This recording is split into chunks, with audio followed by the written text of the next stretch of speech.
Ujú. Ahorita sí hace falta les enciendo mi cámara, ¿no? Para que no gastemos muchos recursos. Andamos por aquí. Sí, ¿Sale? Bueno, creo que ya no sé si ya tuvieron oportunidad de platicar con Ulises. Em, Está esta tareota kilométrica que incluye dos tareas como tal. Me imagino yo que vamos a tratarla como el 50% de la calificación del curso, si no es que vaya a haber otra cosa, porque también tengo entendido nuestro curso se termina el día 28, ¿verdad? Si no mal recuerdo, por allí de esas fechas. La entrega tentativa es el día 21. Ojalá puedan tenerla ustedes para estas fechas. Van a ver algunos ejercicios por allí que les van a costar un poquito de trabajo, pero en general siento yo que no son demasiado sofisticados. Los ejercicios son más bien de, de arrastrar el lápiz, de hacerlo a trote de asno, como decían los burbaquistas, y van a ir saliendo los ejercicios, ¿verdad? En la parte de funciones trigonométricas, eh, por allí creo que Ulises también les compartió una imagen en donde incluso vienen las notas de Alberto, donde ustedes pueden deducir estas dos identidades, aunque para el ejercicio 2 ustedes pueden darla por sentado, ¿verdad? Y hay que probar a partir de esto estos otros ejercicios. Algunos son básicamente de pura talachita, como le decimos, de puro hacer operaciones. No sé si ya le hayan echado un vistazo, pero así van a tener que ir saliendo, ¿sale? Hay algunas identidades que se pueden rastrear desde el círculo trigonométrico, inclusive el teorema de Pitágoras, por ejemplo, se puede representar así, y pues de ahí van a ir saliendo algunos ejercicios, ¿sale? Para los ángulos dobles, por ejemplo, basta con que a beta lo tomen igual que alfa, para que entonces ya tomen cierto sentido y cierta forma estas expresiones. Pues es básicamente este, de eso se tratan los ejercicios, ¿verdad? Hay que ingeniárselas para rescatar las igualdades que tenemos aquí. Y también conviene tener claro la idea de identidad, ¿verdad? La diferencia que hay entre identidad y una ecuación es que en una ecuación nosotros entendemos una ecuación como una igualdad así en general. Una identidad es una serie de igualdades que se cumplen para cualesquiera valores de las variables, por eso se le llaman identidades. La idea de la identidad es que nosotros tenemos dos maneras diferentes de escribir las mismas relaciones, ¿verdad? O sea, son dos formas distintas, dos expresiones distintas para hablar de lo mismo. A eso se refiere una identidad. ¿Qué más? Y bueno, por aquí les puse un ejercicio, el primer ejercicio es importante que esto quede claro también. ¿Cuáles son es un resultadillo en donde a cada función se puede expresar en términos de una función par y una impar. Las funciones par e impar, aquí esa es una sugerencia, si quieren tomar nota de ello, hay que construirlas a partir de la función f. Y entonces una vez que hayan encontrado eso, si no les sale, desde luego pueden preguntar, por supuesto, hay que aplicarlo en esta función. A mí me gustaría mucho que ustedes dibujaran la gráfica de esto, que vean que no hay una simetría en la gráfica respecto del eje Y, y que vean que se puede descomponer en una par y una impar. Esto es importante porque en algún momento ustedes van a verlo cuando lleven su curso de ecuaciones diferenciales o seguramente en cursos de análisis también van a hablar de la descomposición de una función en una serie de Taylor y estoy dormido todavía, en una serie de Fourier, y van a ver que son resultados muy bonitos. Todo el desarrollo que hace Fourier acerca del estudio del calor Son puras series de senos y cosenos que van a utilizar todos estos resultados. Entonces, es importante que lo conozcan, ya sea que vayan a trabajar cuestiones aplicadas, que vayan a usar resultados así muy puros, por decirlos de alguna manera, o bien trabajar cosas de la física, ¿verdad? Y finalmente, el tercer ejercicio, lo que consiste es en que ustedes hagan una descripción de estas funciones. Aquí es importante ver que las gráficas tienen ciertas asíntotas, por eso se está pidiendo que ustedes hagan una descripción de los puntos que están en los números reales, pero no en el dominio de las funciones, para que ustedes vayan analizando cómo se construyen estas, que son cocientes de funciones trigonométricas que ya conocen, ¿verdad? En particular la tangente, cómo se construye a partir de senos y cosenos, que ustedes vean cómo coinciden, por ejemplo, las asíntotas con los valores en los que coseno se hace cero. Lo pongo rápidamente, ¿verdad? Porque hoy sí tenemos algo de tiempo. Por ejemplo, que ustedes vayan haciendo los análisis gráficos de las funciones. Eso es seno, tenemos coseno. Y cuando hablamos de la tangente, que nosotros sabemos que es la división entre seno y coseno, pues vean, por ejemplo, que lo voy a marcar por aquí. Aquí, si hablamos de que el eje X está en radianes, entonces podemos poner X igual a pi medios, X igual a menos pi medios, X igual a 2 pi. Ah, no, es 3 pi medios. 3 pi medios y menos 3 pi medios. Me refiero a estas cosas, miren. Si ustedes pueden observar, las líneas de color negro están justo donde la línea roja, que es la de coseno, se hace cero, y entonces son los lugares donde precisamente hay unas asíntotas verticales para la función tangente, ¿verdad? La función tangente normalmente se restringe a esta región porque ahí hace todo realiza todo su desempeño, ¿verdad? Su cualitativo. Y esta cualidad que está entre menos pi medios y pi medios se vuelve a repetir a la derecha y a la izquierda. O sea, que hagan ese tipo de análisis que yo acabo de hacer con seno, que lo hagan también para las demás funciones trigonométricas. Habitualmente no se hace de esa forma, ¿verdad? Incluso hay algunas animaciones, algunos GIF, ¿conocen los archivos GIF, los videos cortos, que normalmente uno ha usado para los memes? Hay hay unas animaciones también así que nos ayudan a describir cómo son estas funciones.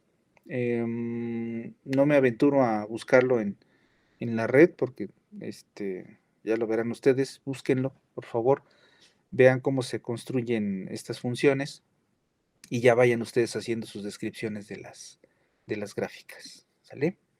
Es importante que lo hagan. A lo mejor es un ejercicio tedioso, ¿no? Consideran que es tedioso en algún momento, pero es ilustrativo. Y el momento de hacerlo es en un curso de cálculo, desde luego, ¿verdad? No sé si hasta aquí hay alguna pregunta de todo lo que acabamos de decir.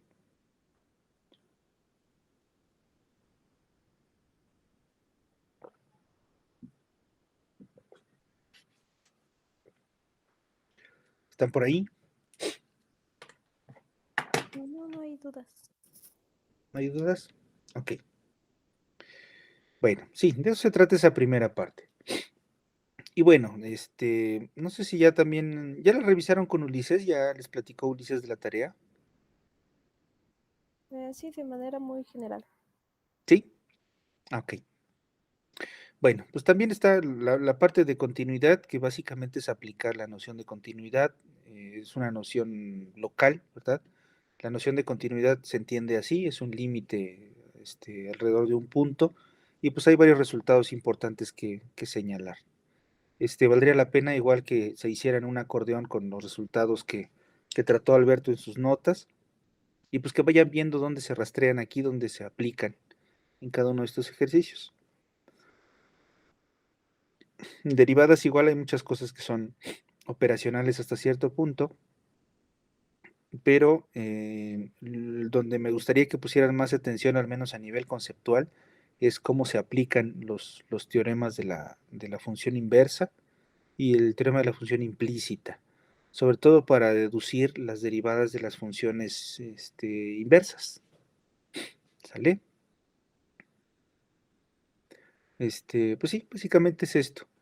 Y bueno, yo quiero centrar mi atención de momento en esta novena parte, que son las aplicaciones de la derivada. No sé si ya le dieron lectura a esta parte, si ya le echaron un ojito. Sí, igual de manera muy general. Ok. Bueno, entonces, pues vamos a hablar un poquito de esta parte. ¿Sale? Sobre el resultado sobre concavidad y... Podríamos dar como un repaso general sobre la derivada. Es que siento que como que estoy en cero y no sé por dónde empezar. incluyendo la sección anterior. Pues no necesariamente, pero, o sea, si gusta, estaría Ah, bien. bueno, sí, claro que sí, sí, con mucho gusto. Te lo checamos. Ah, caray, creo que ya moví esto. Uy, ven, ven. A ver si soy un simio frente a mi computadora. Aquí está. Ok. Bueno, ¿qué hacemos? Revisamos las definiciones, el concepto de derivada. Pues todo, o sea, sí, las dos. Todo desde el principio. Bueno, Sí. órale pues, sale. Ok, lo podemos hacer a un nivel intuitivo, siento yo, ¿verdad? Para no repetir lo que probablemente dijo Alberto. Entonces vamos a... Ok, el concepto de derivada.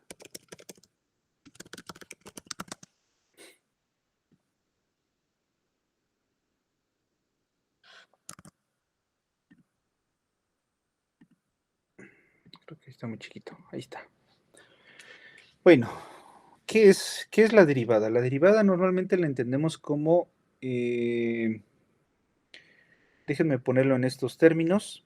Nosotros necesitamos, para empezar, hablar de una función. Necesitamos una función. Esos son nuestros ingredientes, ¿verdad?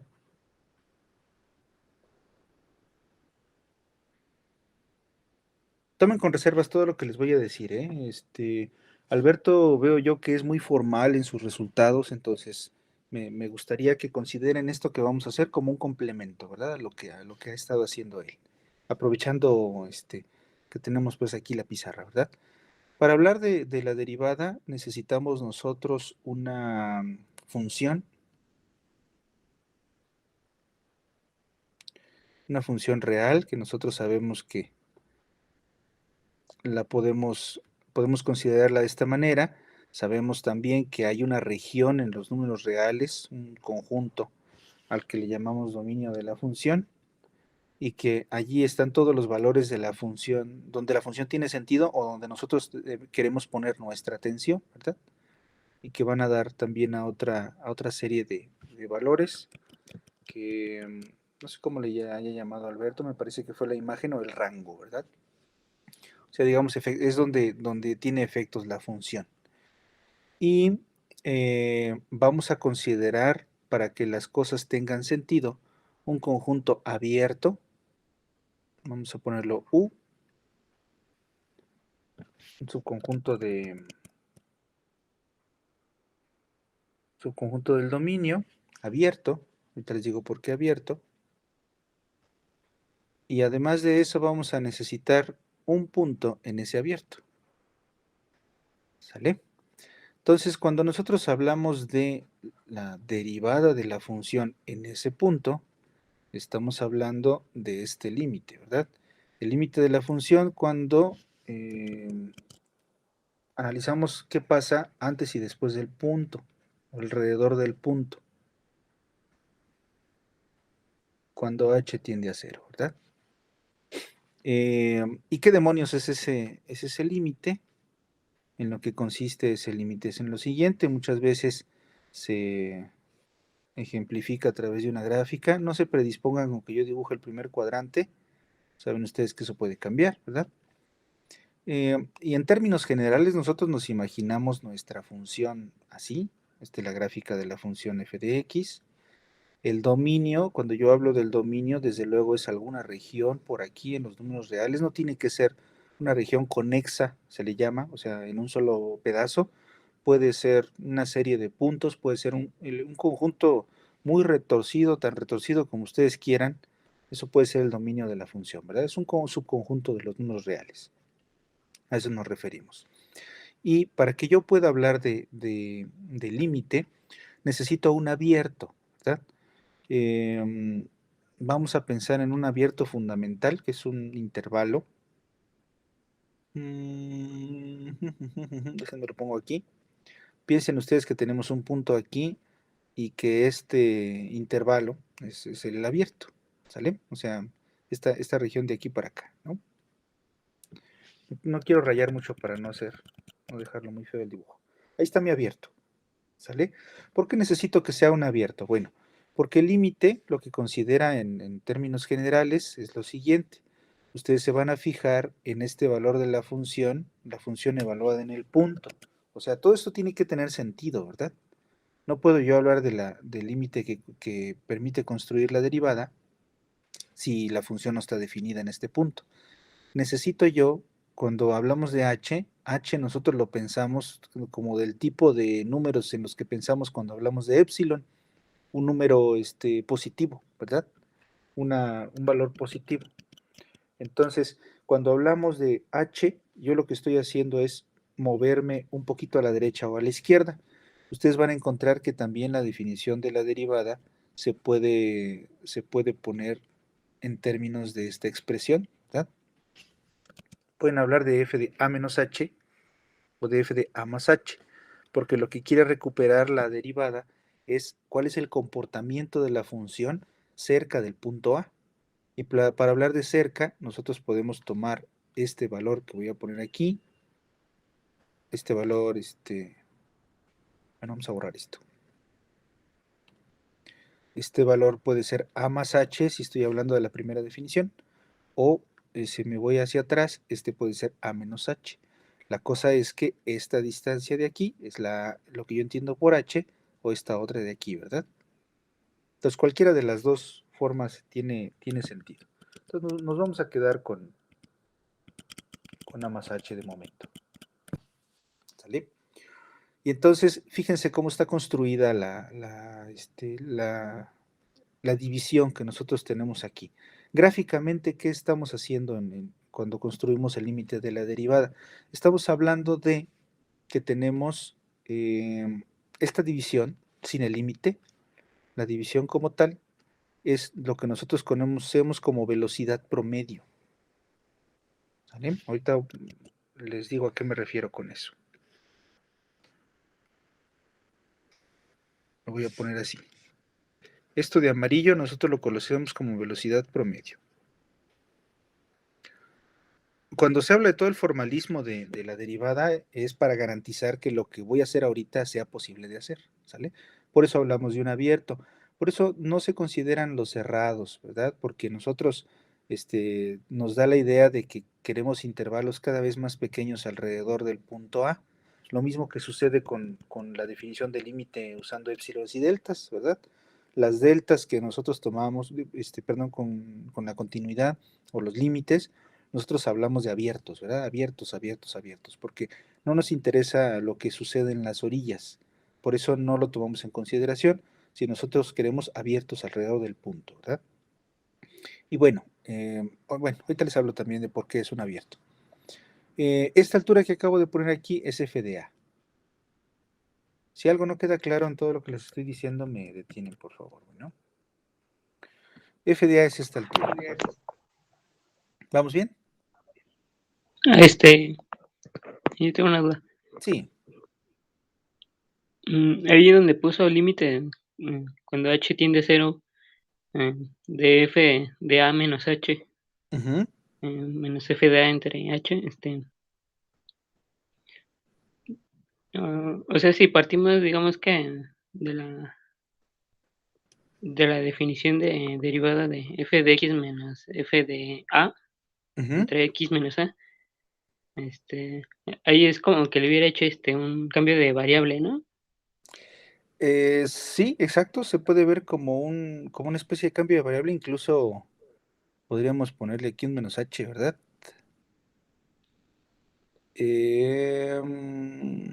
Bueno, no, sí está bien. Sí se puede tomar como un cambio de variable, pero también quiere decir que es una aproximación en el otro lado. Ahorita voy a eso,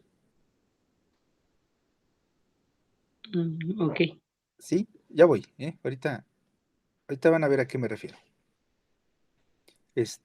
Bueno, miren lo que voy a hacer. Sí, por ella yo creo que ya lo visualizó Rodrigo. Tengo yo f de a, que es esta altura blanca. Tengo f de a más h, que es esta altura de la derecha. ¿Qué significa la resta de la parte de arriba? A la función, al valor de la derecha, réstale el de la izquierda. ¿Sale? A esta altura, réstale esta. En términos generales, esto normalmente se utiliza la delta y nosotros le decimos delta y. ¿Por qué? Porque si yo a la altura, creo que quedó muy chiquito mi dibujo, pero si a la altura inicial le quito esta otra altura, entonces en realidad esta altura que estoy poniendo aquí es la que yo puedo representar como el numerador de esta división. ¿Estamos de acuerdo? Ujú. Sí. Ok. Y entonces cuando hablo de h, en realidad aquí abajo también estoy haciendo una resta. Eh, la parte de abajo, que es la h está representada en esta región. Creo que la regué un poquito con mi dibujo, pero bueno. La h es esta distancia que bien nosotros podemos pensarla como el a más h, que es el valor de x de la derecha, le voy a restar el valor de x de la izquierda. O sea, tiene esa representación. Y entonces esta parte de aquí abajo también la gente le llama delta x. En fin, ¿qué quiere decir delta y y delta x? Si le hacemos un zoom a ese triangulito que nos quedó por ahí, entonces lo que vamos a tener es esto. Tenemos un triangulito que aquí abajo tiene el incremento de x, que es lo mismo que la h, y aquí arriba tiene el incremento de y. Entonces, cuando yo divido y entre h, en realidad estoy calculando una velocidad en promedio. ¿Qué quiere decir eso? Si la función me fue describiendo cuál fue el desplazamiento, la distancia recorrida por un móvil, y la x representa el tiempo, entonces la resta de f's, la delta y, lo que significa es la distancia total recorrida en el tiempo, en el intervalo h. ¿Sí me explicó? Entonces, eh, un ejemplo en donde podría yo representarlo, delta y sería, por ejemplo, recorrí 7 kilómetros, ¿no? Y esos 7 kilómetros los recorrí en 2 horas. Entonces, delta y entre delta x, lo que está representando son 7 kilómetros en 2 horas. Y entonces al hacer la división, pues me da 3.5 kilómetros por hora. Pero esa es una velocidad en promedio. ¿Por qué? Porque no es una velocidad que yo vaya pudiendo decir que es cada instante. Es una velocidad para que vayas de este punto, de esta situación, a esta otra situación, o sea, para que después de cierto tiempo hayas alcanzado cierta distancia y esa situación cambia a esta otra situación, que en el tiempo a más h hayas recorrido f de a más h kilómetros, entonces tú necesitas haber ido a 3.5 kilómetros por hora. En este caso, pues la distancia recorrida nos va a dar algo negativo, ¿verdad? El desplazamiento va a ser algo negativo. Pero bueno, entonces, eso es lo que significa esta división, es una velocidad en promedio. Ahora, a la gente, cuando tenemos la herramienta del plano cartesiano, creo que esto incluso data de Newton, de Leibniz, que ejemplificaron en este plano cartesiano la situación, pues nosotros vemos que la división de y entre x es la pendiente de una recta, ¿verdad? Entonces, si yo la recta la pongo aquí, pues entonces la división físicamente representa una tasa de cambio, se le llama, para no llamarle siempre velocidad. ¿Por qué? Porque la y puede representar número de artículos producidos en cierto tiempo, puede representar el cambio del esfuerzo de una, o el peso que soporta una viga según la posición de la viga que tú tomes, etcétera, ¿verdad? Cualquier razón de cambio también le llaman. Razón, la palabra razón entendida como división, por eso son razones trigonométricas también, ¿verdad? Eso es lo que significa la división de y entre x. Cualquier cosa que signifique y entre lo que signifique x, que por lo regular en las cuestiones mecánicas es el tiempo, ¿verdad? Sí, también en cuestión de producción, de análisis financieros, cosas por el estilo. Y geométricamente, lo que representa esta división es la pendiente de una recta. ¿Sale? Entonces nosotros podemos visualizar en la curva cómo está funcionando, cuál es el desempeño de la velocidad. Nosotros si ponemos esta línea aquí, unimos estos dos puntos, pues entonces yo puedo ver que la gráfica va bajando, que la producción va bajando, que el móvil se fue para atrás porque la distancia recorrida tuve que restarle, ¿verdad? Fue negativo el desplazamiento, etcétera, ¿no? Y entonces ahí tiene sentido el análisis de concavidad que hacemos en las aplicaciones prácticas. No sé si me explico hasta aquí o si hay alguna duda. No, sí, todo claro. Muy bien. Entonces, ¿qué demonios es la derivada? La derivada va a ser la velocidad instantánea. Esto se le conoce como velocidad o del objeto del móvil, o la velocidad de producción, si quieren verlo así, F representa un modelo para la producción de alguna serie de artículos, la velocidad del objeto en el instante t igual a A, el instante de tiempo igual a A o X igual a A, ¿sale? Y es entonces el límite de delta Y entre delta de X alrededor de A, ¿sale? Es una noción local, el concepto de derivada es una noción local, eso es bien importante de que lo tomen en cuenta.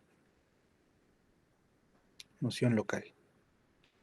¿Qué otro tipo de nociones puede haber? Hay nociones globales también. Global quiere decir que hay alguna propiedad que se cumple para todos y cada uno de los valores en algún intervalo, ¿sale? Ahorita vamos a hablar también de los máximos, mínimos relativos y absolutos, o máximos o mínimos locales, que se les llama los puntos extremos también, ¿verdad? Bueno, este límite son las velocidades promedio. O sea, del mismo modo o en el mismo sentido en el que el área de un círculo se puede aproximar mediante el área de un polígono, ahorita van a ver por qué les hago esta referencia, un polígono jamás en la vida, never in the life, va a ser un círculo, ¿verdad? Porque por muchos lados que tenga, geométricamente son objetos distintos. Entonces, de alguna forma, uno entiende que las áreas de los polígonos son de naturaleza diferente al área del círculo. El área del círculo, digamos, nosotros sabemos que es pi por r al cuadrado, y pues el área del polígono depende del número de lados que tengamos. Entonces, independientemente del número de lados, nosotros tenemos muchas aproximaciones, una aproximación mejor en la medida en que n sea más grande del área del círculo. Van siendo números de naturaleza diferente en ese sentido, en el sentido en el que uno es un polígono y otro es un círculo, ¿sale? Y que un círculo nunca va a ser un polígono, y al revés, ¿no? Entonces, en ese mismo sentido, todos estos valores que ustedes puedan obtener, si lo hacen numéricamente, van a tener las pendientes, déjenme ponerlo así. Estas son las pendientes de rectas, la gente le dice secantes, ¿no? ¿Por qué secantes? Porque las rectas necesitan dos puntos, las secantes en un objeto geométrico son rectas que secan, y secar es cortar, ¿sale? Que parten en dos. Entonces, nosotros vamos a tener dos puntos. Para yo hablar de una aproximación necesito tener dos puntos y necesito tener un intervalo. Necesito tener siempre delta y siempre delta x, o sea, h. ¿Sale? Tengo una duda. Sí, Entonces, la pendiente que se forma entre delta y delta x sería la velocidad del objeto al instante. en el intervalo. Esta es la velocidad promedio. ¿Sí me explico? Porque para hablar de esta velocidad en promedio, necesitas una diferencia de distancias, digamos, y una diferencia de tiempos. Esto de aquí es lo que la gente luego le llama la diferencial. ¿Sale? Ah, ok. Ujú. Sí. Y les menciono lo del círculo y el polígono porque si hacemos la analogía, esto de aquí de la derecha es al polígono como esto es al círculo. ¿Sí me explico?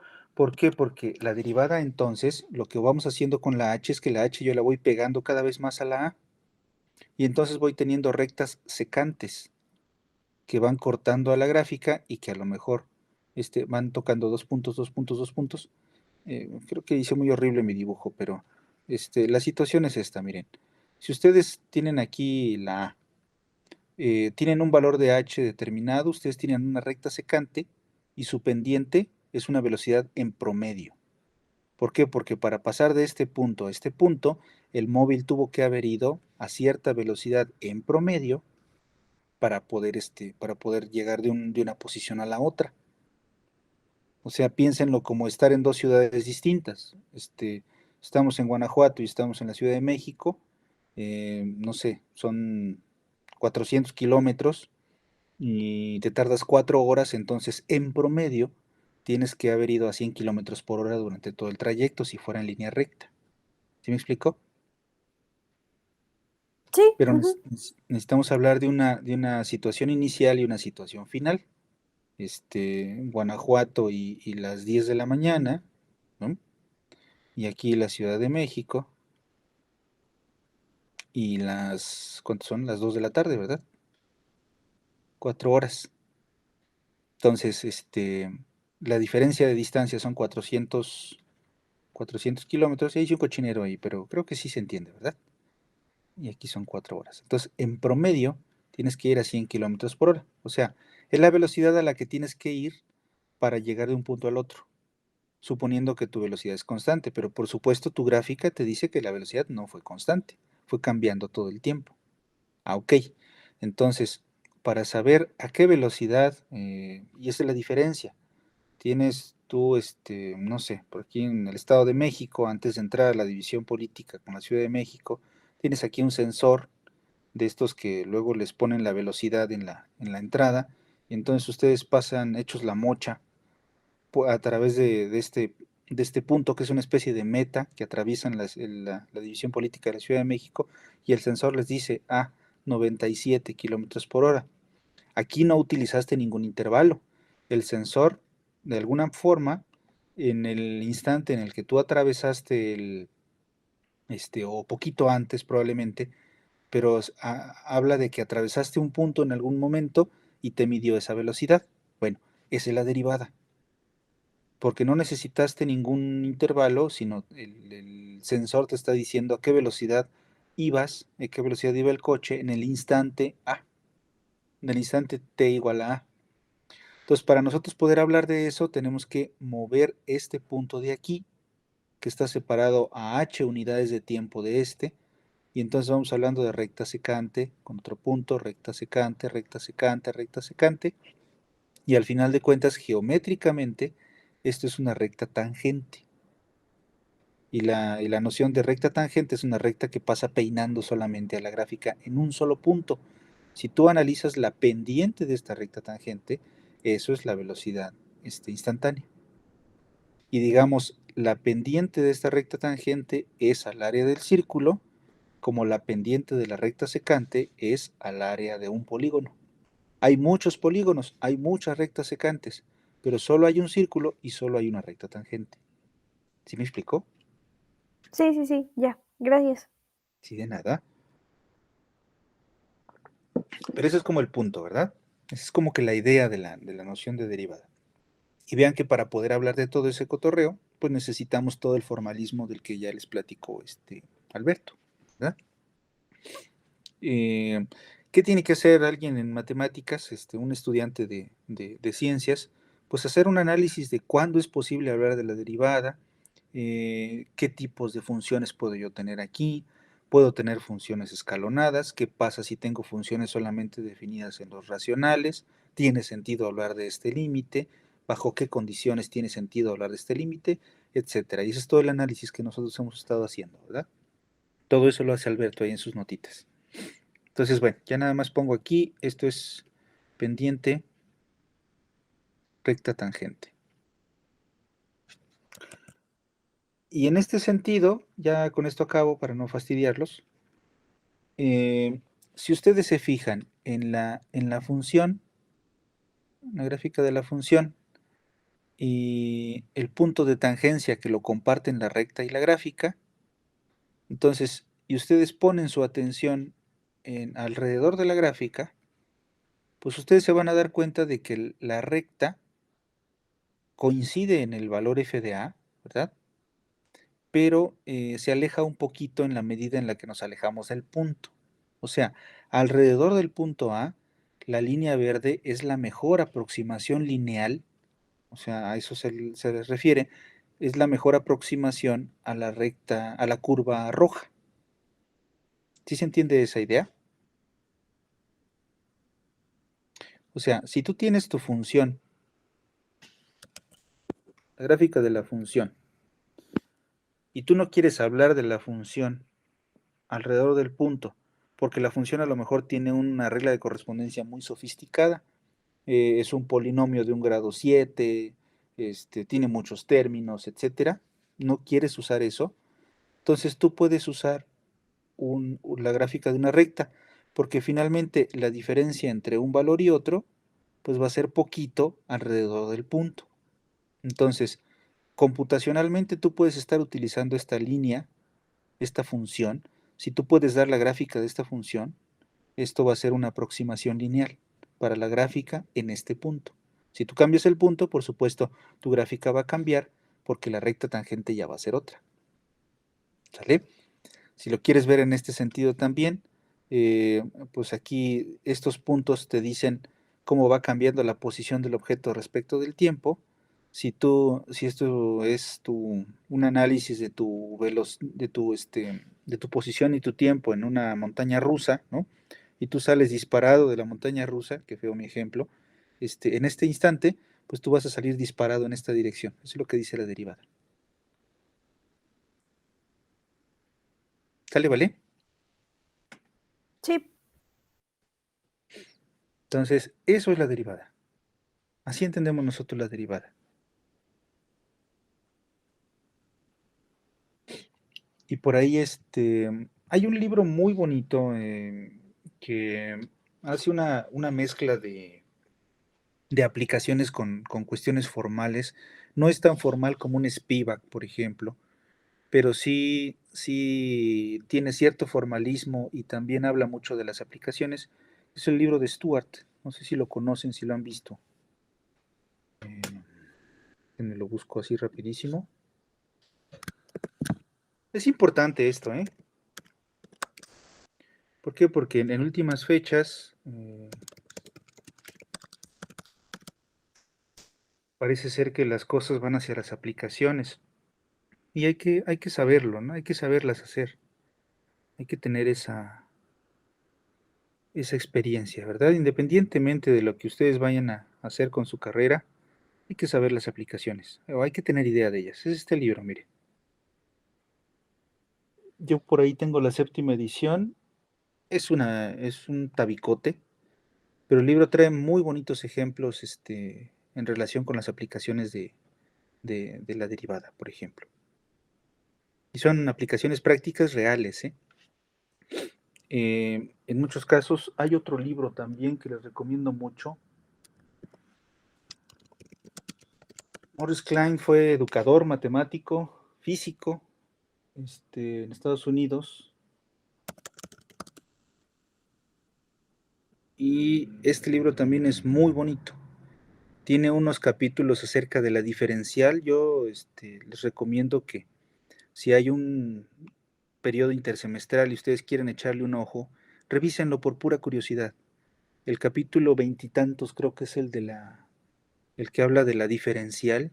Eso es muy importante para las aplicaciones o incluso para quienes ya sepan algún lenguaje de programación. Es muy útil saber ese tipo de cosas. ¿Sale?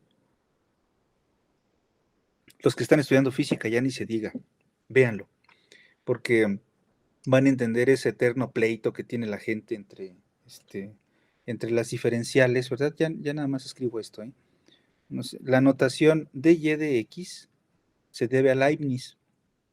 Newton hablaba de la derivada, o sea, esta notación que tengo aquí escrita es lo que Alberto les llamó df de a. Lo que puso Alberto es un poquito más bonito en términos de... Su notación es más intuitiva para lo que se quiere explicar. Es muy bueno lo que está haciendo. Porque dejen claro la noción local, ¿verdad? Dejen claro que estamos hablando alrededor de A. Pero la gente que se dedica a las aplicaciones, ingeniería física, pues siempre están en el eterno pleito entre esta definición que Newton la puso como F punto, ¿verdad? F punto de A, o F prima, como yo lo he estado poniendo en algunos casos. La gente usa esta noción y desde luego como esto significa un límite, o sea, este límite, pues esto no es una división, pero sí nos recuerda que proviene de la delta y entre delta x. Esto sí es una división, esto no es una división, ¿verdad? Entonces hay gente que incluso en algunas aplicaciones hace este tipo de cosas, ¿verdad? Lo cortan y lo pasan a la derecha y entonces los matemáticos se rasgan las investiduras, ¿no? No sin razón, tiene sentido. Pero en todas las aplicaciones, sobre todo cuando hablan de termodinámica, de las leyes de la termodinámica, la gente hace mucho esto. Y no está mal, ¿sale? Porque dan a entender otras cosas diferentes, ¿sale? Las diferenciales incluso ya un poco más formalizadas, más adelante van a ver que a estas cosas le llama la gente formas diferenciales. Tiene sentido hablar de esta notación, pero bueno, cuando un físico o un ingeniero hace esto, no se refiere a esta noción que nosotros los matemáticos tenemos de la derivada, ¿sale? Están hablando de diferenciales y quien lo explica muy bonito es este libro. Entonces yo se los recomiendo mucho. Búsquenlo por allí en la red y revisen la parte de las diferenciales. Es el capítulo, ay, no sé, no quiero perder mucho tiempo, pero es el capítulo veintitantos. Es importante que uno sepa estas cosas, ¿vale? Para no rasgarse las investiduras y no tener malos entendidos, ¿verdad? Ni malos pensamientos.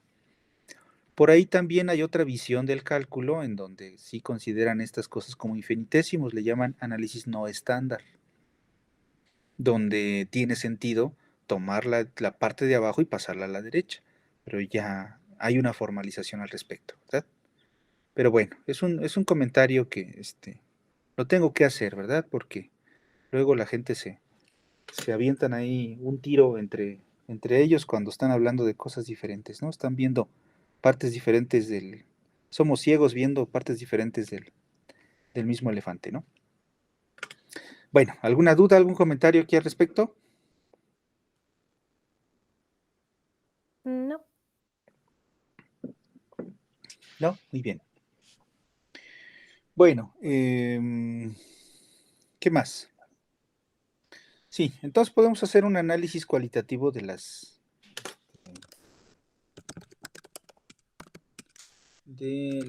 gráficas. Estoy hablando muy en general, para que ustedes tengan un poquito más de claridad en saber qué demonios estamos pidiendo en estas partes de la tarea. Bueno, aquí pueden ustedes ver todos estos formalismos, ¿verdad? Ah, bueno, ya no le contesté a Rodrigo de lo que me preguntaba. ¿Qué significa esto de aquí abajo, Rodrigo? Bueno, todo el análisis que yo hice aquí a la derecha, lo pueden hacer ustedes aquí a la izquierda, ¿sale? Si pongo el dibujito aquí, vamos a poner aquí la A, aquí estaba la A y esto es F de A. Entonces, F de A menos H significa que yo me estoy fijando en el otro punto, esta altura, aquí es A menos H en X, y esta altura es f de a menos h, y este es f de a. Entonces, cuando la h tiende a 0, lo que yo estoy haciendo es tomando estas rectas, ¿verdad? Entonces, me aproximo por la izquierda, pues voy a llegar como que a esta recta tangente. Mientras que lo que sucedió aquí en amarillo es que yo tomé puntos de la derecha y otra vez me voy a aproximar a esto. O sea, esa es la única diferencia. No sé si me explico, Rodrigo. Ah, sí, creo que sí ya entendí, pero digamos que si quiero demostrar así su equivalencia con la otra, sería como cuando ya estoy poniéndolo en términos de epsilon y deltas, y digo que mm, 0 es menor que el valor absoluto de h, menor que delta, ¿no? Y ahí se podría interpretar que como el valor absoluto de h es lo mismo que el valor absoluto de menos h, por eso también podría ser equivalente de esta forma. Exacto. Sí, exactamente. Ah, okey. Sí, exactamente. Sí, creo que no pude haberlo dicho mejor. Pero sí, sí, es eso. ¿Sale? ¿Se acuerdan de los límites por la izquierda, por la derecha, que les platiqué en algún momento? Sí, Eh, ok, es eso mismo. ah, okey. ¿Sale? Y Y sí, sí, sí, de hecho el límite tiene que existir tanto si te acercas por la derecha como por la izquierda. Y para no distinguir entre dos casos, pues usamos el valor absoluto ahí, como bien dices. ¿Sale? Ah, okey. Qué bueno que visualicen todo esto, porque eso quiere decir que ya tienen ustedes ahí algún trabajo realizado y, y esto que les estoy platicando es importante en el sentido de que ustedes ya saben que también hay muchos detalles que revisar, ¿verdad? O sea, yo estoy siendo informal, pero el objetivo es como construir las ideas de manera intuitiva, ¿vale? Bueno, sale, es importante hablar de la aproximación lineal. Déjenme ver si lo puedo poner aquí. Voy a poner como un paréntesis aquí a la derecha. Ustedes tienen su función y aquí tienen el valor a. Entonces, la pendiente de esta línea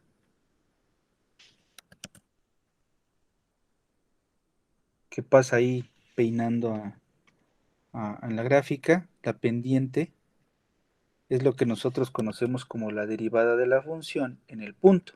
O sea, supongan ustedes que ya calcularon el límite, ¿verdad? Entonces, si ustedes quieren calcular la ecuación de la recta, ¿se acuerdan en la prepa o en la secundaria, no sé dónde lo hayan visto? El y menos y0 igual a pendiente por x menos x0. Entonces, si aplican esto a esta línea, pues entonces ustedes tienen la ecuación y menos y0, ¿quién era? Era la y correspondiente a este punto, o sea, f de a, ¿verdad? La pendiente, nosotros estamos diciendo que es la derivada, y esto está multiplicado por x menos el x0, que es precisamente la a. Entonces, si ustedes hacen esto, pueden encontrar la ecuación de la recta.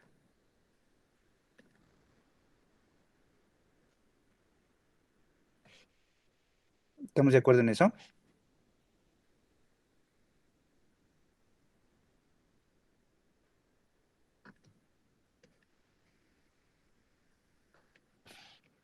Sí, Sí.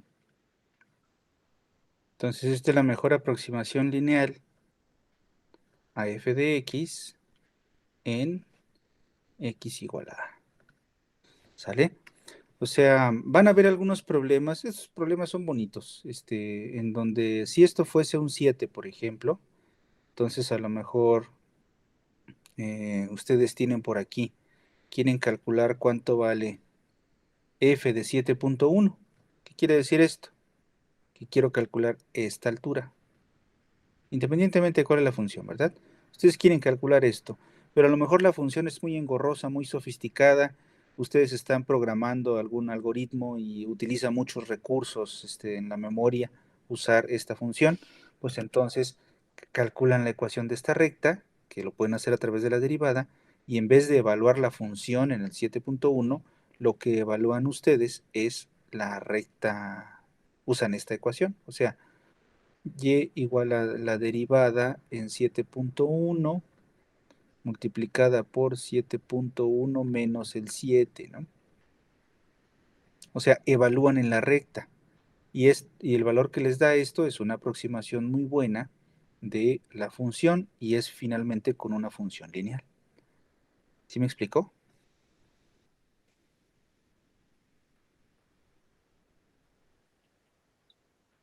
Y por ejemplo, para calcular raíces, el y tendría que ser 0. Para calcular raíces, de hecho es una aplicación muy socorrida el calcular raíces. Depende si tú quieres calcular la raíz cuadrada de algún número, o sea, normalmente tú tienes interés, el problema es calcular esto, ¿verdad? Pues, nosotros queremos calcular esto por alguna razón. Nosotros tenemos interés en calcular la raíz de 7.1, ¿no? Entonces, determinamos un valor A cercano al 7.1, y ahí hacemos todo nuestro análisis. Puede ser 0, depende de qué sea lo que quieras, ¿verdad? Pero No, o sea, a normal. mí yo me refería así cuando la función se hace 0, donde intersecta el eje de X, Las raíces de la de la función. función. Ajá. Sí, de hecho, esto de aquí se aplica en algo que se conoce, yo lo había puesto en la tarea, pero creo que ya se salía como de los objetivos del curso, es el método de Newton-Raphson. Yo los invito a revisarlo. Lo que hace Newton es, ok, tienes una función muy sofisticada, no puedes conocer sus raíces. Bueno, ahorita ya se puede hacer computacionalmente por ensayo-error o en métodos numéricos, se utilizan varias técnicas, pero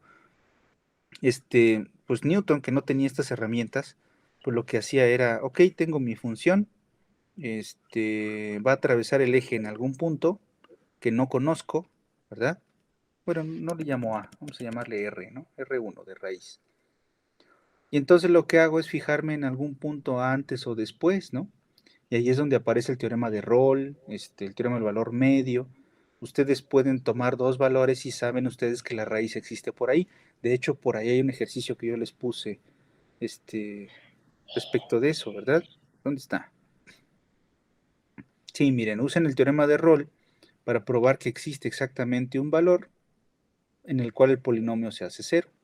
Digo, tampoco es un polinomio tan sofisticado como para no, que nosotros no podamos hacerlo, pero bueno, es más bien un ejemplito donde hay que utilizar el teorema para probar que existe una raíz ahí en medio. ¿Sale?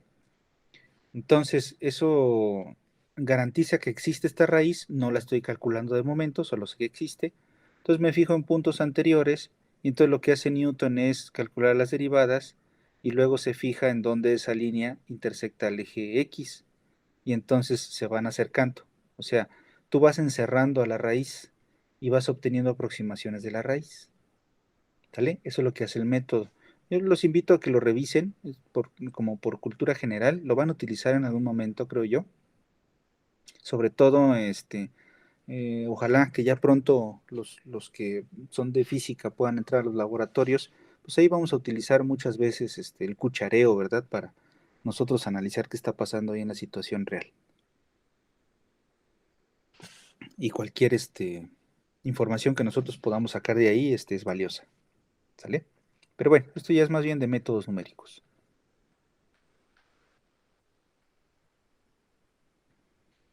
Y es importante saberlo. ¿Sale? Pero bueno, si ustedes le ponen ahí en el Wikipedia, van a encontrar información que vale la pena. ¿Sale? ¿Sí era esa más o menos tu pregunta, Rodrigo? Sí, gracias. Sí, ok. Sí, nada. Ahí lo pueden ir analizando, vale la pena. Por lo regular los semestres, los periodos intersemestrales son largos porque en los cursos quedan estas cosas volando. Y entonces, pues la gente procura darles a ustedes esos espacios para que cosas que no alcanzaron a revisar a conciencia o a su gusto en el semestre regular, usted lo puedan revisar en un intersemestral ya en su casa, ¿verdad? O puedan hacer algunas otras lecturas, etcétera. Por eso los periodos intersemestrales son muy largos. Comúnmente si terminamos en diciembre, digamos, y empezamos en febrero, pensando en los calendarios normales, pues se deja todo enero por trámites administrativos para que ustedes revisen todo este tipo de cosas, ¿sale? Entonces, si les queda algún tiempecito, háganlo, revisen los libros que les digo, no se van a arrepentir. Bueno, entonces, vamos a hacer un análisis de las gráficas vía las derivadas. Entonces, déjenme, vamos a poner una gráfica imaginaria, vamos a hacerlo a través de un ejemplo. ¿Vamos bien? Siento que ya estoy hablando mucho.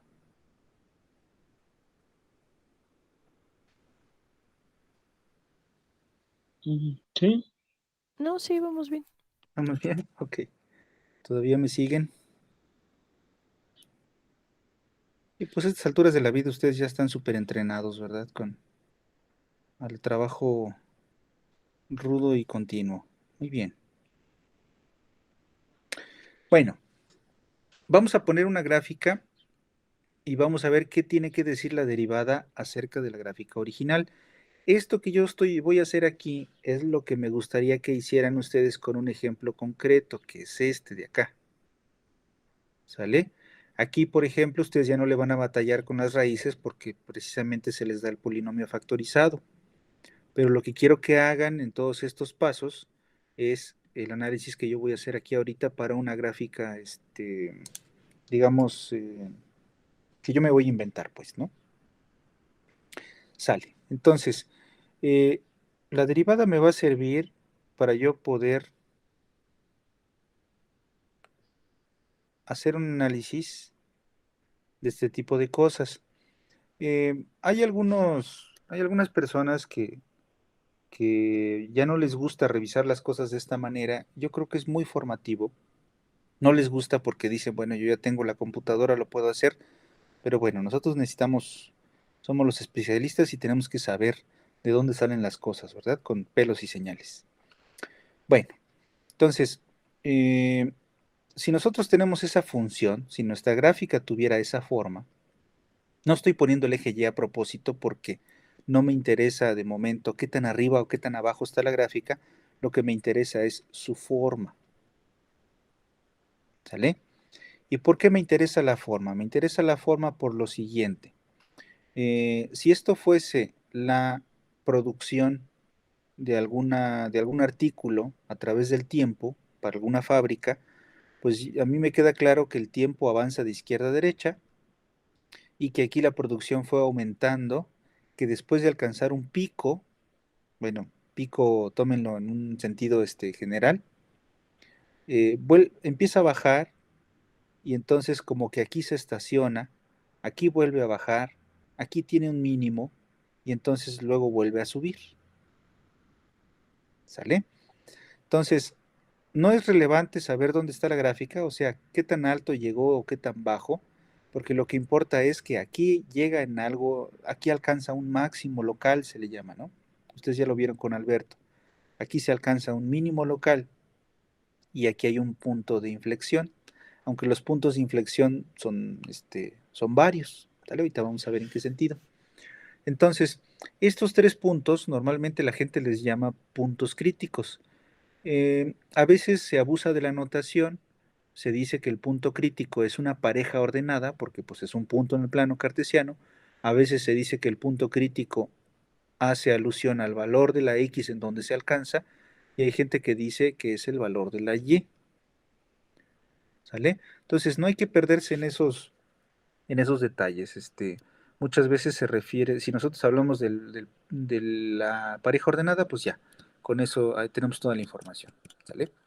Bueno, entonces, se llaman locales, ¿por qué? Porque la gráfica puede que en algún momento alcance un valor más alto, como estamos aquí sugiriendo. Si yo veo la gráfica de manera global, se dice, pues la gráfica puede ir más allá arriba. Entonces, este valor que se alcanzó aquí no es precisamente el máximo general, es un máximo local. Sí, y se dice local porque es un máximo en alrededor de ese punto.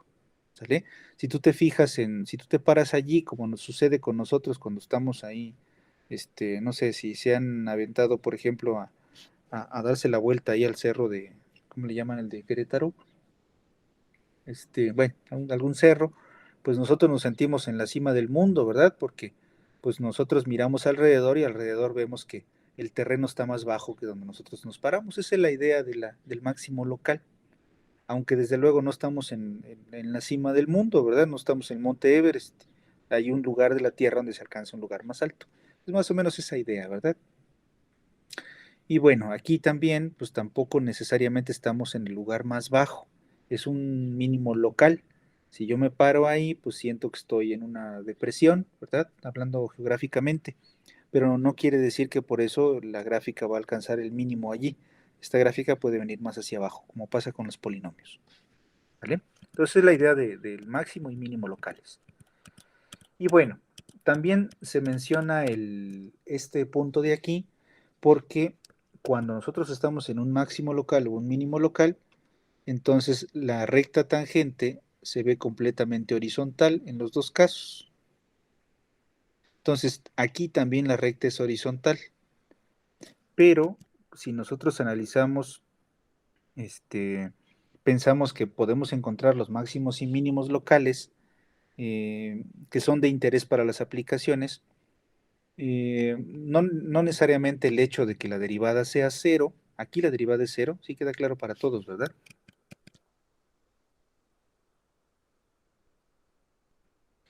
En estos puntos la derivada es cero, No, ¿por qué? ¿no? Bueno, ¿qué cosa era la derivada, se acuerdan?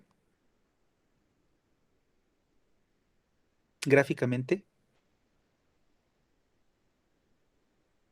Como esa pendiente, ¿no?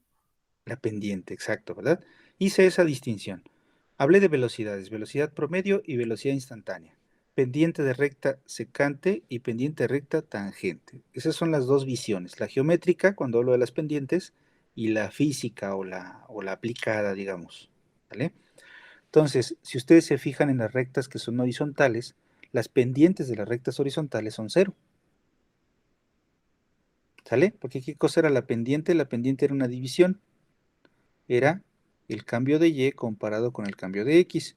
Si la recta estaba así, la pendiente es positiva. Si la recta estaba así, la pendiente es negativa, ¿verdad? Ah, ok. Ujú. ¿Sí? Pero ¿qué sucede en el caso de que tengo yo una recta completamente horizontal? Pues si quiero dibujar mi triangulito, sería un triángulo, aquí van a decir pasen para andar iguales, un triángulo cuya base es delta de x, pero altura delta y igual a cero. O sea, para que la recta esté horizontal, el triángulo tiene que ser de altura cero y tiene que ser cero entre cualquier cosa. O sea, la pendiente es cero. Sí, sí, sí, ya. Ok, gracias. ¿Sí? Sí, de nada. Perdón si les repito a veces mucho las cosas, esos son los vicios que uno agarra cuando está trabajando también en un bachillerato o una secundaria. Este, se le pegan a uno ahí esos vicios. Bueno, ahí está. Pero eso no es suficiente para saber qué es lo que sucede, porque en los tres casos la derivada es cero. Y de hecho, quiero que rastreen este resultado que les acabo de decir en el ejercicio 2. Miren, muestren con un ejemplo que el recíproco del teorema 1.091 no se cumple en general. El resultado del teorema 1.091 en las notas de Alberto nos dice eso, que cuando hay un máximo mínimo o un punto silla que se le llama, que el punto silla también puede ser en el otro sentido, ¿verdad? Puede que la silla esté del otro lado, así. Cuando hay un máximo local, mínimo local o punto silla, la derivada es cero. Ese es el resultado del teorema. Pero que la derivada sea cero no quiere decir que hay un máximo mínimo local. Necesitamos más herramienta. ¿Sí me explicó?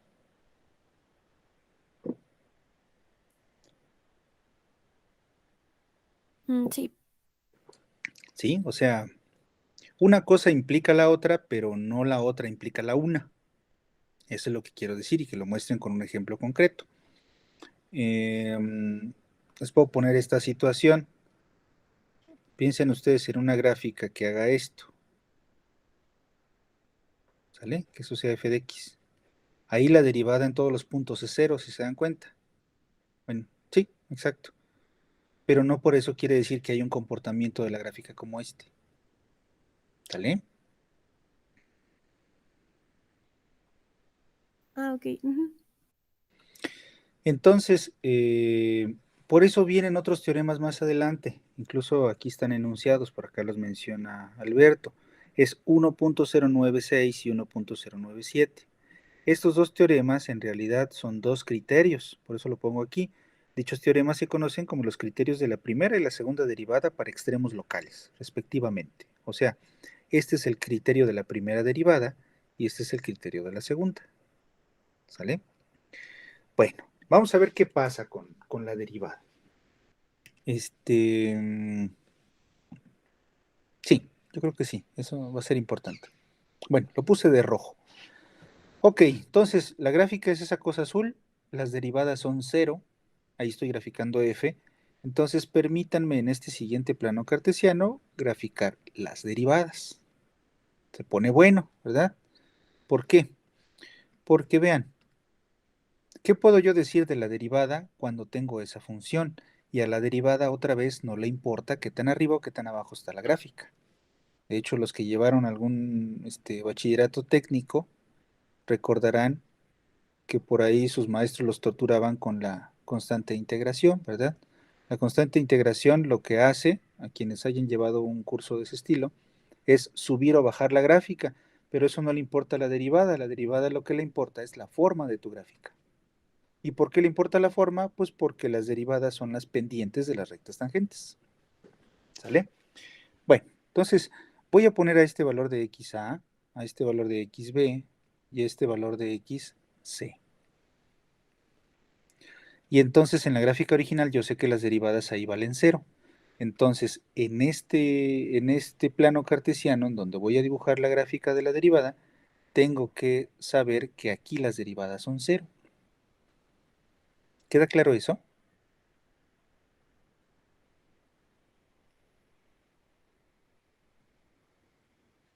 Sí, va a ser sus raíces, ¿no? Exactamente. Las raíces, esto es una nueva función que yo le puedo llamar g, si es que les causa algún conflicto la d de f. Y bueno, tampoco debe uno azotarse si nos causa conflicto esto, es porque estamos aprendiendo, ¿verdad? Pero es una nueva función. Olvídense de momento que es una derivada, piensen que es una función y esta función se va a hacer cero en estos valores, las raíces, como bien dice Rodrigo. ¿Sale? Sí. Muy bien. Entonces, vamos a ver qué pasa antes de este punto, después, etcétera.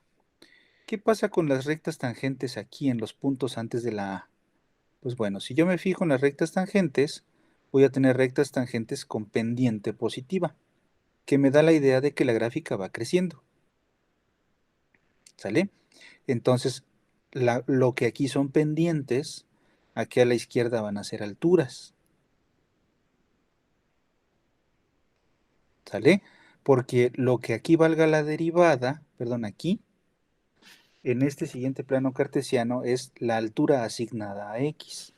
O sea, si la derivada aquí valiera 3, por decir algo, que quiere decir que la velocidad son 3 kilómetros por hora, aquí, encima de este punto, voy a tener que dibujar el valor de 3 como altura. ¿Me explico? No, esa última parte sí, no. ¿No? Ok, aquí supongan ustedes que hicieron la división de altura entre base y les dio 3, ¿no? ¿Qué significa este 3? 3 kilómetros por hora. Cuando el coche iba en esta situación, pues iba a una velocidad instantánea de 3 kilómetros por hora. Y aquí donde se representa el 3 es el resultado de la división entre altura y base. ¿Sale? El 3 no tiene que ver a priori con la función, más bien tiene que ver con la pendiente de la tangente. ¿Eso queda claro? Sí. ¿Sí? Ok. Y entonces en este plano cartesiano, como yo estoy dibujando las alturas, son la función g, o sea, la función de derivada, entonces aquí más bien tengo que representar al 3 como una altura, porque aquí estoy graficando las velocidades,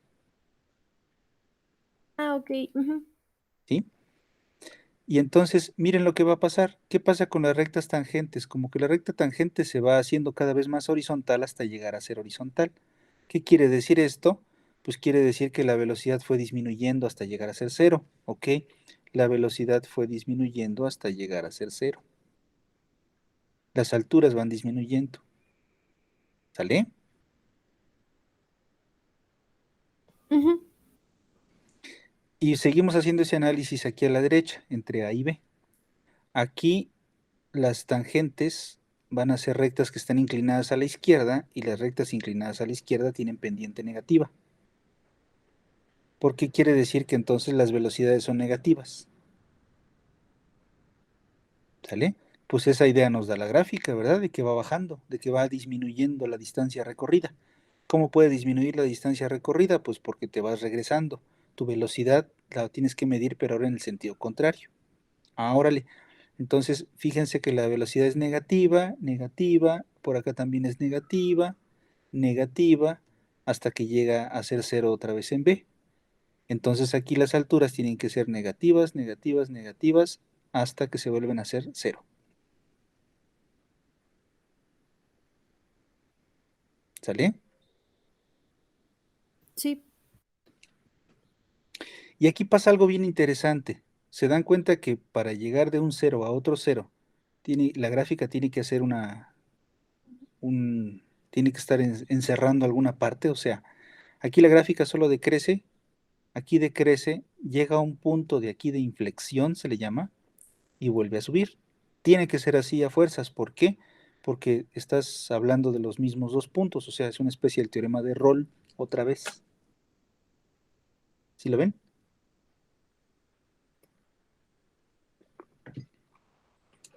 Ahorita vamos a hablar de eso.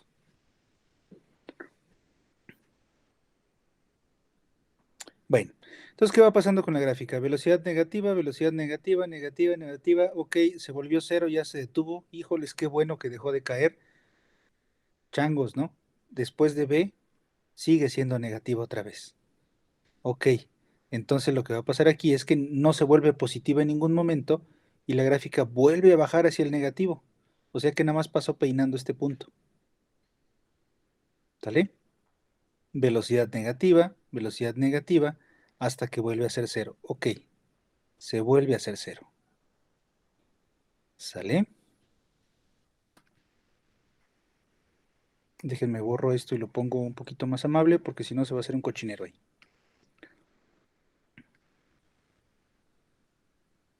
Bueno, ¿hasta aquí me siguen? Sí. Sale. Recuerden que Entonces, estoy dibujando. Sí, el punto B es como si hubiera quedado en pico, ya no queda así como curviado. como curveadito. Sí. En pico no, porque los picos nos causan conflicto con la derivada. No sé si se los comentó Alberto, creo que no, ¿verdad? Si esto sucediera, miren, las aproximaciones de las rectas te va a decir que la tangente en el pico se ve así, mientras que si te acercas por la izquierda, la tangente en el pico se va a ver así. Entonces, aquí sí depende cómo te aproximes al punto de la definición de derivada y vas a tener como dos derivadas diferentes para el mismo punto. Entonces eso no está bien, ahí el límite no existe. De hecho, la derivada no existe en los picos. ¿Sale? Sí, Entonces por eso no nos gustan los picos eh, cuando trabajamos con esas gráficas. ¿Sale? En los demás puntos sí existe la derivada. Lo que sucede es que ahí en ese punto no existe la derivada. O sea, la función, como podrás ver, sí es continua, pero lo que no es continua es la derivada. Cuando lleven sus cursos de análisis matemático ya van a ver que esas nociones tienen que ver con que si la función es clase C0 es porque es continua, o sea, es continua su gráfica, pero si es clase C1 es porque la primera derivada también es continua. Esta no es clase C1, ¿sale? Pero bueno, son conceptos que ya van a ver más adelante. Con lo que quiero que se queden es con que no existe la derivada en los picos por esa razón. Porque el límite no existe, ¿no? Bueno, Ok. sale. Entonces, cuando paso yo el punto C, las derivadas otra vez son positivas, las rectas están a la derecha de nuevo. Entonces eso quiere decir que las alturas aquí van a ser positivas. ¿Sale? Y bueno, me queda una especie de W donde este piquito, bueno, no es un piquito, está suavecito, ¿verdad? También eso quiere decir que la gráfica es suave.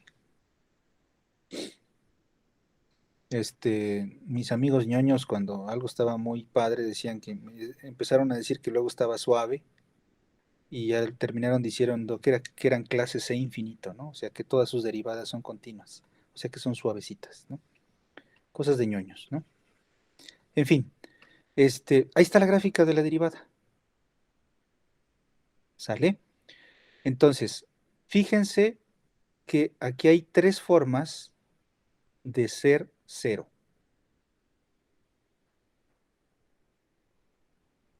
¿Qué quise decir con eso? ¿Alguien lo ve?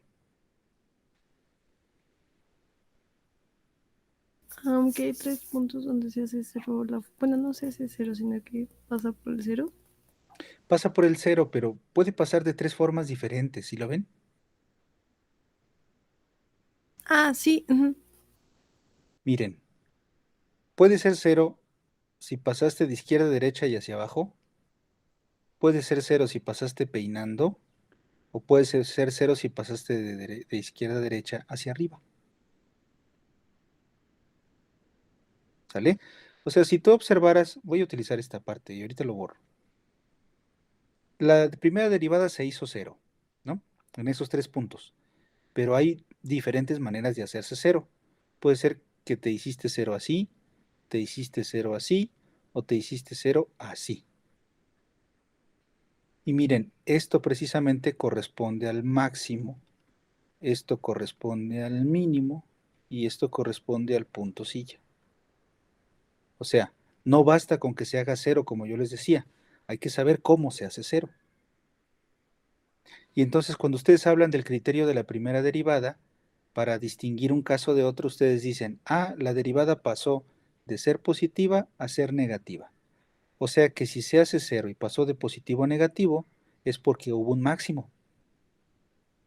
Si se hace cero pero no cambió de signo, o en menos menos, si ustedes hubieran tenido esta gráfica, aquí hubieran tenido este comportamiento en donde la gráfica pasa de más a más, entonces tienen un punto silla. Y si pasan de menos a más, o sea, atraviesan el eje de esta manera, entonces ustedes tienen un mínimo local. Y ese es el criterio de la primera derivada, y es lo que Alberto le llamó el criterio 1.09.06. ¿Sale? ¿Queda claro eso?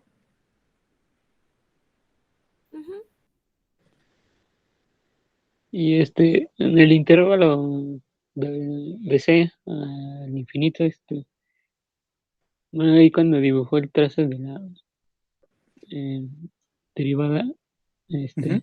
porque no, bueno, a mí me da la impresión que es como que si abriera para abajo, pero ¿por qué no sería que abriera para arriba? A ver si entendí tu pregunta. Este trazo,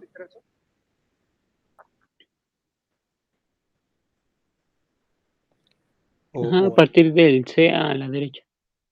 el de arriba. No, ya en la gráfica de la derivada. Ah, en la gráfica de la derivada. Bueno, sí, lo que sucede aquí a la derecha es que las pendientes son positivas, ¿no? Y si la gráfica se mantuviera como una recta, pues esto más bien sería como una constante, ¿verdad? Eh, ¿Cómo se comporta la gráfica de la derivada? Va a depender mucho de esto, ¿sale? Porque si esta gráfica va, no sé, en vez de irse así, hace esto, ¿verdad?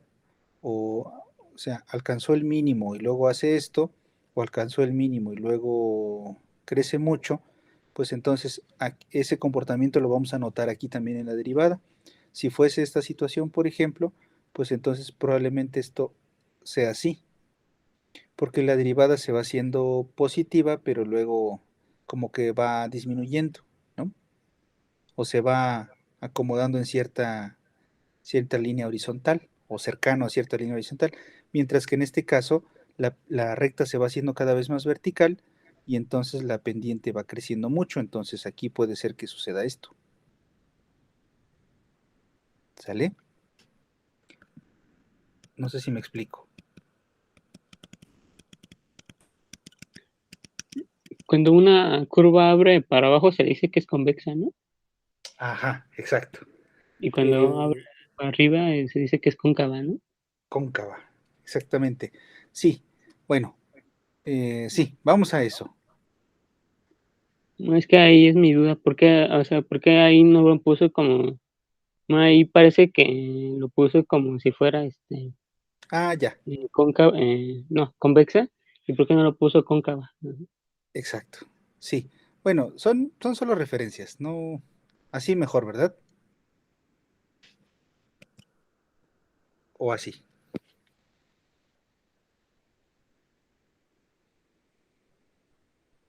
sí, ¿verdad?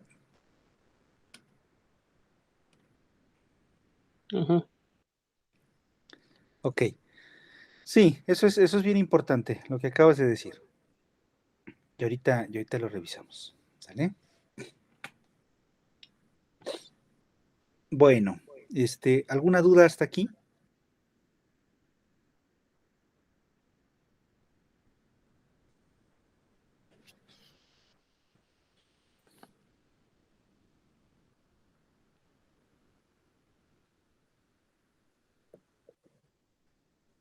¿Queda claro esto? Sí, Sale. A ver, permítanme un minutito, por favor. Ah, creo que hay un comentario que dice... Ah, la pendiente. Ok, voy.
Ustedes disculpen, muchas gracias, ¿eh? Bueno, sale. Entonces, este mismo análisis, bueno, ¿sí me escuchan? Sí, ¿verdad? sí, sí, Este mismo análisis que hicimos de una función para construir la otra, podemos hacerlo de esta función para construir la segunda derivada. ¿Sale? Lo vamos a poner así, que va a ser una tercera función, una R, digamos, no sé. También lo voy a tratar como una función. Entonces, ¿qué tengo yo que hacer en este caso? Pues ahora la curva de color rojo la voy a tratar como mi función original y voy a construir, lo vamos a poner de amarillo mejor. Y ahora la curva de color amarillo va a ser la derivada de la curva de color rojo. ¿En qué me tengo que fijar? Ah, bueno, pues ahora ustedes pueden observar que hay una especie de W, ¿sale? Que es la forma de la derivada, si la función original fuese esta. Entonces, ¿en qué me fijé en la inicial? Pues me fijé en los puntos de inflexión, en los valores críticos. Aquí también voy a hacer lo mismo, solo que aquí mis valores críticos son este y este. ¿Es casualidad que coincidió el B? No. Ahorita van a ver por qué.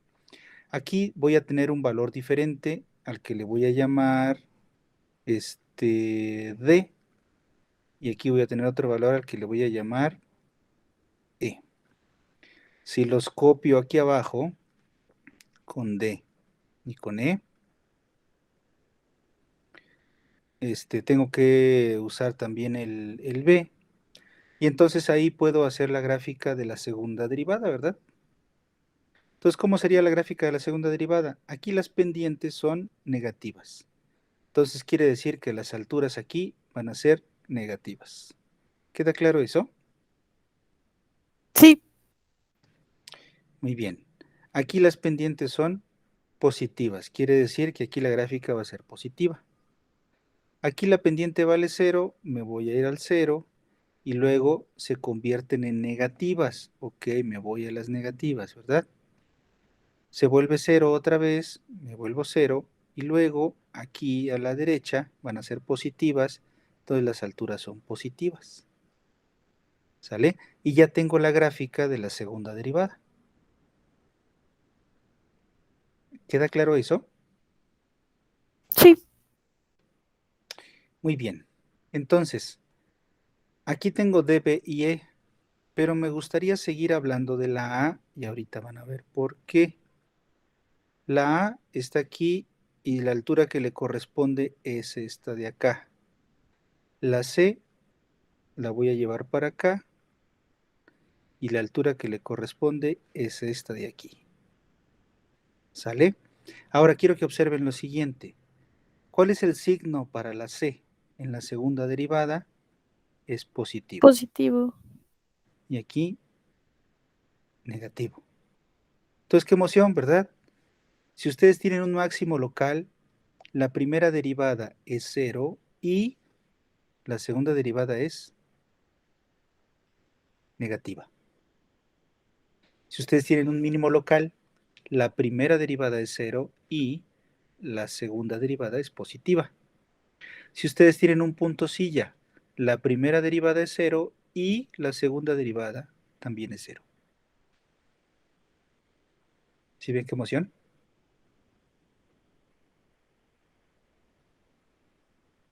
Ujú.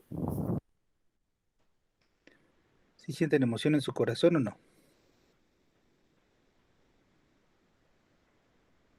Satisfacción. Muy bien. Eso ya es bastante. Sale. Entonces, ahí se pueden rastrear los dos resultados que Alberto está poniendo como 1.0906 y 1.0907. El criterio de la segunda derivada, ustedes se van no solamente a la primera derivada para ver que se hace cero, sino usan la segunda derivada para ver qué tipo de cero tienen allá arriba. Entonces, si usan el cero de la primera derivada y los signos de la segunda, ustedes pueden saber la diferencia entre estos tres puntos. Ahora, si no quieren usar la segunda y quieren usar nada más la primera, además de hablar de los ceros de la primera derivada, tienen que fijarse en los signos de la segunda de la derivada. ¿Sale? O sea, si cambia de signo la primera antes y después, si cambia signo de esta manera o cambia signo de esta manera, eso es lo que hace la distinción entre los dos casos. ¿Sale? Ahí están los dos criterios, primera derivada, criterio primera derivada, y este es el criterio de la segunda. Ahora, ya para acabar, porque ya casi no tengo tiempo, estos puntos D y E fueron importantes en la primera derivada porque son como los mínimos locales, pero de la primera derivada, que son los que me dieron los ceros de la segunda. Pero, ¿qué querrán decir estos puntos D y E en la gráfica original? ¿Alguien lo puede visualizar?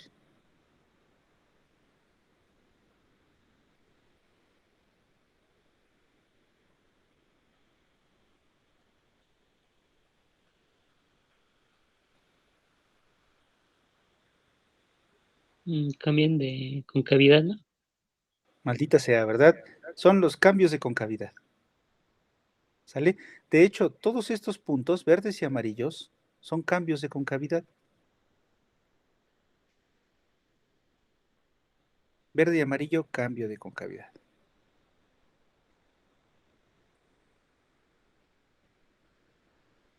¿Cómo podríamos decir dónde están los cambios de concavidad? O sea, ¿cuáles son los cambios de concavidad? Todas las letras del alfabeto que utilicé, ¿verdad? A, B, C, D, E. ¿Y cómo puedo saber quiénes son?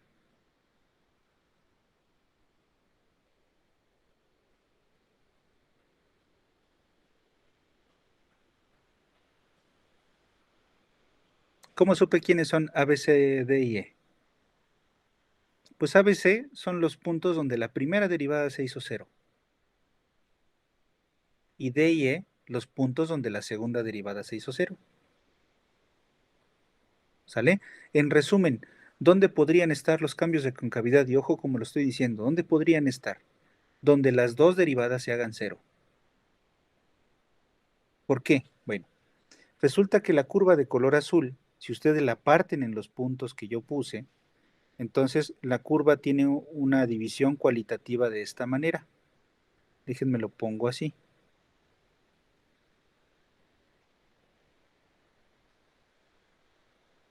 Uy, lo voy a dibujar aquí así porque ya no alcanzó el espacio.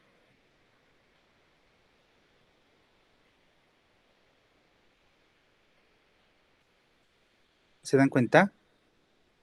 Estos puntos son verdes.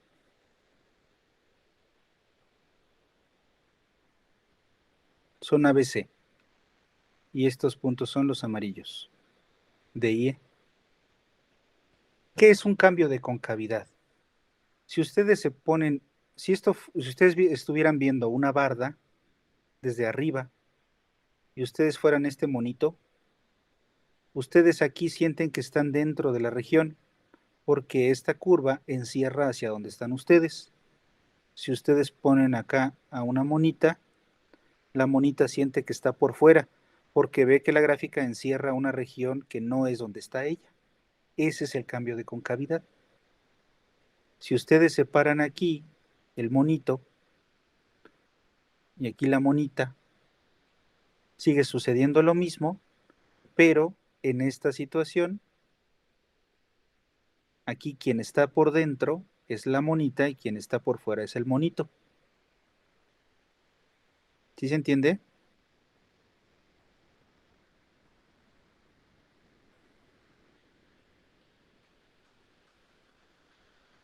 ¿Sí me están pelando o ya estoy hablando solo? Sí, Sí, ¿Sí? bueno, yo a mí como medio confunde todo esto. ¿Cómo? ¿Ya se confundieron? Bueno, yo sí. ¿Dónde se quedaron?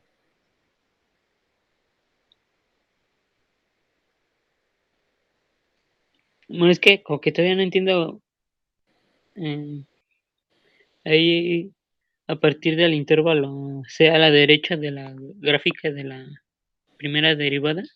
Ajá. No entiendo por qué ahí es convexo. Que Ok. es cóncava, ¿no? Sí. A ver, sí, te quedaste pensando en eso, ¿verdad? Ujú. Bueno, queda claro que estas pendientes se van haciendo cada vez más verticales. Sí, se van haciendo las pendientes positivas, ¿no? Exacto. Suponte que la pendiente de esto fue un 1, aquí la pendiente fue 1.2, aquí la pendiente 1.3. Es el resultado de la división, ¿verdad? Esas son las pendientes. Como que va aumentando. A lo mejor aquí tiene 0.9. Entonces, este 0.9 resultado de la división, que representa la pendiente de la recta, aquí tenemos que representarlo como una altura. Aquí la altura tiene que ser 0.9. Aquí la altura tiene que ser 1, aquí la altura tiene que ser 1.2, más allá la altura tiene que ser 1.3. ¿Sí me explico? Creo que sí. Sí. Sí. De hecho, mm, Sí, sería padre que lo revisáramos con una función y su derivada, una función concreta. A ver, déjenme ver si lo puedo hacer aquí rápido.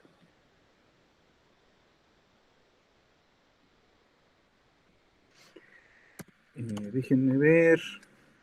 Voy a poner una cúbica, x al cubo menos 5x más 1. Bueno, vean la forma de esa gráfica. ¿Cuál es la derivada de esa función? La derivada es 3x cuadrada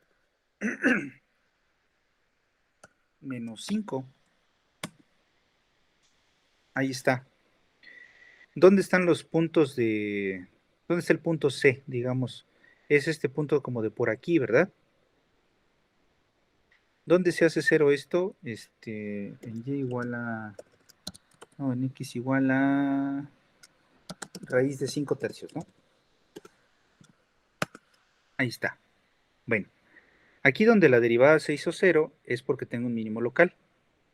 La línea se va para arriba porque lo que aquí son alturas, que es la derivada, en la derecha, en la naranja, son pendientes. ¿Sale? La pendiente aquí es positiva, positiva, positiva. La pendiente aquí es cero, ok, la gráfica negra es cero. Y aquí las pendientes son negativas, ok, la gráfica se va por abajo. Donde hay un cambio de concavidad, la derivada vale cero, pero, perdón, la derivada tiene un mínimo. O sea que si calculo la segunda derivada, y la derivada de esto, que son 6x. Miren dónde se hace cero la 6x, aquí, porque aquí arriba hay un cambio de concavidad. ¿Sale? Aquí las derivadas son negativas, esta es negativa. Aquí la derivada es cero otra vez, aquí se vale cero la derivada. Y aquí son positivas, y entonces aquí la gráfica se va para arriba. No sé si más o menos me expliqué.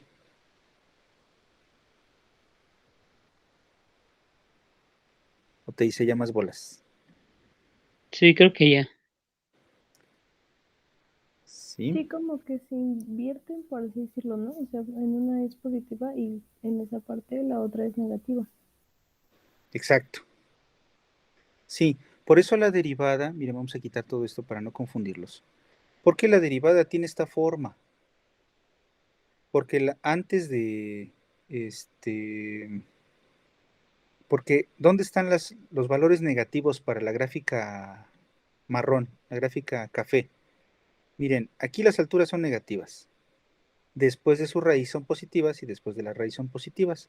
Pues sí, fíjense, entre este punto que es el máximo y este punto que es el mínimo, la derivada es negativa. Por eso la gráfica de color café está por debajo del eje. Entonces, después de este mínimo y antes de este máximo, las pendientes son positivas, por eso la gráfica de color café va por arriba, antes y después de esos valores. ¿Sale? Ah, ok. Entonces, caray. Esos análisis hay que hacerlos, no son triviales, ¿eh? O sea, si en algún detalle les está costando trabajo, es porque estamos leyendo cosas diferentes en una gráfica, ¿no? ¿Sale? Esto es importante porque, bueno, ustedes analizan un sismógrafo, ahorita los picos que le llaman los picos de contagio, ¿no? Ahorita que está todo este relajo de lo del virus, este, los modelos que ustedes van utilizando para adaptar una función al comportamiento local, que ustedes van observando, etcétera, ¿no? Esas curvas que luego se ven tratando de adaptar a la curva de contagios, ¿verdad?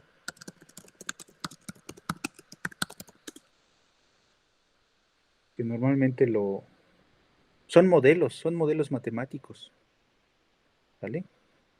Y normalmente hay varias maneras de hacerlo, pero en general luego son como polinomios, ¿no? ¿Sale? Localmente se aproximan a través de varios polinomios, pero en fin, por eso es importante toda esta herramienta, ¿no? Porque nos permite hacer un análisis cualitativo de esta situación. No te importa qué tan alto o qué tan bajo es ¿A ti te gustaría saber si estás en un pico, si esto va descendiendo, si esto descendió pero se está estancando y luego va a volver a descender? O si estás en un punto más bajo pero la tendencia es que va a la alza, estás analizando la bolsa localmente, no sé, hay muchas aplicaciones de todo esto y por eso es importante la herramienta. Me gustaría saber si esto último quedó claro, Sí. ¿sí? Miren, eh, los puntos de color verde, esto debía haberlo dibujado un poquito más abajo. Lo que estoy haciendo es cortar la gráfica en los puntos, ¿verdad? Fíjense, el niño está dentro, tanto aquí antes del verde como después del verde. Pero esa situación cambia después del amarillo. Niño dentro, niño fuera. Niño dentro, niño fuera. ¿Sale? Este punto se comporta como lo que pasó con el amarillo. Por eso es diferente. Por eso es punto silla. ¿Sale? Aquí la concavidad no cambió, ¿verdad? Aquí la niña está por dentro y aquí la niña sigue estando por dentro. Entonces, estos son los cambios de concavidad. Y estos cambios cualitativos se pueden rastrear con los dos criterios. ¿Sale? No sé si hasta aquí hay alguna duda, algún otro comentario. Yo tengo una duda. Entonces, el punto silla es, no, o sea, no tiene un cambio de concavidad en la derivada, por así decirlo, uno y la derivada 2, es la que se mantiene. Eh, mm, Se mantiene el hecho de que es cero en las dos derivadas. Exacto. Ah, ok. Ujú. ¿Sí? Eh, sí, exactamente. Por eso es que cuando la primera y la segunda derivada son cero, ese es digamos, es una caracterización de un punto silla. O sea, cuando las Ah, dos primeras derivadas son cero, quiere decir que el comportamiento fue este de aquí o fue este de acá. entonces sí podría generalizarlo. O sea, me refiero a que entonces todos los puntos silla de una función se van a hacer en las derivadas, o bueno, las funciones de las derivadas uno y 2 se van a hacer cero. Exacto, Ah, ok, ok, sí, gracias. exactamente. Sí, de nada. Y cuando tenemos un máximo, la primera derivada es cero y la segunda es negativa. Cuando Sí. hay un Ujú. mínimo, la primera vale cero y la otra positiva. ¿Valdría la pena hacer una tabla con todos los casos? ¿Ya revisaron el libro de Tomás? No. No, no sé si yo lo tengo aquí. A ver si en un ratito más les mando la tabla. El libro de Tomás hace una tabla con esta situación que les estoy comentando. ¿Sale? Pero chéquenlo. Si no, ahorita les mando una foto, ya para no quitarles mucho tiempo. Vale, gracias. ¿Sale? Bueno, ¿alguna otra cosita?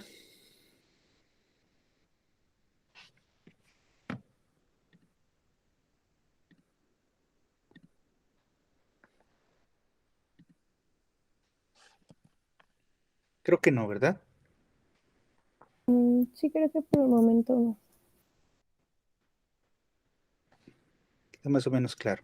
Ok, bueno, en la tarea, vamos a la tarea, aquí, digamos que lo que acabamos de hacer ahorita, a mí me gustaría que lo reproduzcan con el primer ejercicio. Eso es lo que quiero que hagan, una grafiquita como esta que yo les puse aquí. Aquí yo hice un tachadero, ¿verdad? Pero ustedes pueden ser ya un poquito más específicos, ¿verdad? Porque ya lo comprenden. El 2 también ya le pegamos, el tres como que ya también ya lo hicimos.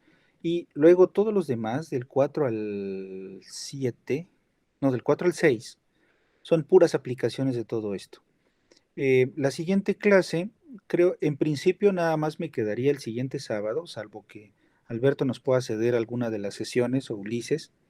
Me gustaría trabajar en los planteamientos de las tasas de cambio, porque no es trivial tampoco. Hay que saber cómo analizar las relaciones para que ustedes puedan plantear la función f y esa función f optimizarla, ¿no? ¿Qué cosa es optimizar? Optimizar es hacer este análisis. Claro, no perfectamente explicado o no tan desarrollado como detallado como yo traté de hacerlo, lo hace uno una vez en la vida para darse a entender y ya luego nada más son a veces puros criterios. Y tener cuidado de que no haya puntos por ahí raros en donde no se puedan aplicar los criterios. O sea, cada que uno vaya a hacer una aplicación, tiene uno que revisar que se cumplen todas las hipótesis de nuestros teoremas. Y si no, hay que revisar qué alcance tiene el teorema en la aplicación en específico que tenemos. ¿Sale, vale? Sí, está bien. Órale, pues. Pues entonces, nos saludamos el próximo sábado o antes, si sucede algo más importante, dicen en las noticias. Y pues terminen pronto su tarea. Si hay dudas, ya saben que pueden escribirnos, ¿eh? Ok, gracias, Rubén. Hasta luego. Gracias a ustedes, cuídense mucho. Gracias, igual. Que estén muy bien. Así es. Adiós, Rodrigo, cuídense.